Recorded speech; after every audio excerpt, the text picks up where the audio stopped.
થાનગઢમાં ખનીજ ચોરીની મોટી રેડ. સુરેન્દ્રનગર જિલ્લાના થાનગઢ તાલુકામાં અત્યાર સુધીની સૌથી મોટી રેડ પાડીને ખનીજ ચોરી ઝડપી પાડવામાં આવી હતી.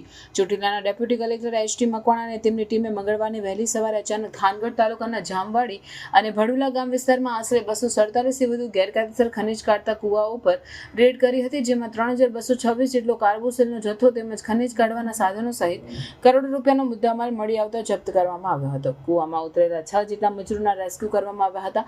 આ કુવા ઉપર ખરેખર કેટલી ખનીજ ચોરી થઈ છે તેને જમીન માપણી અને ગણતરી બાદ બહાર પડશે, પરંતુ હાલ કરોડો રૂપિયાની ખનીજ ચોરી હોવાનું બહાર આવ્યું છે. ચોટીલા પ્રાંત અધિકારી ઉપરાંત મૂડી મામલતદાર, થાનગઢ મામલતદાર, ચોટીલા મામલતદાર, રેવન્યુ તલાટીઓ વગેરે સહિતના કર્મચારીઓ અને અધિકારીઓએ આ રેડ પાડી હતી. સાથે 7 ટ્રેક્ટર પણ જપ્ત કરવામાં આવ્યા હતા. જપ્ત કરાયેલ મુદ્દામાલ થાનગઢ મામલતદાર કચેરીએ રાખવામાં આવેલ છે અને આ ખનીજ ચોરીમાં કોની સંડોવણી છે, જમીન કોની માલિકીની છે તે જાણવા તપાસ હાથ ધરવામાં આવેલ છે. સ્ટોરી જયેન્દ્રસિંહ ઝાલા, મા ન્યૂઝ, લખતર.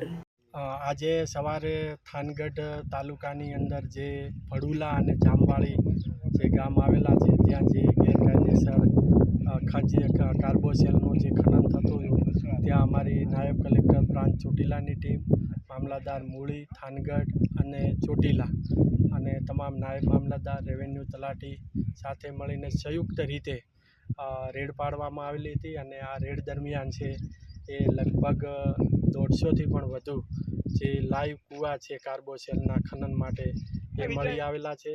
અને ત્યાં જે સાધન સામગ્રી હોય છે, ચરખી છે, જનરેટર છે, મશીન છે અને જે સાધનિક ઇન્સ્ટ્રુમેન્ટ છે એ પણ મળી આવેલા છે.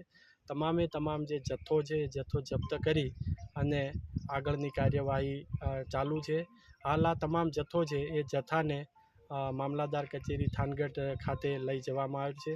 સાથે સાથે ટ્રેક્ટરો પણ મળ્યા છે, એ પણ ટ્રેક્ટરો જપ્ત કરી અને મામલતદાર કચેરીએ મૂકેલ છે.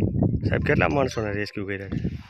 રેસ્ક્યુ સવારે 2 અને 4 અત્યારે 6 માણસોને રેસ્ક્યુ પણ કરી લીધા છે.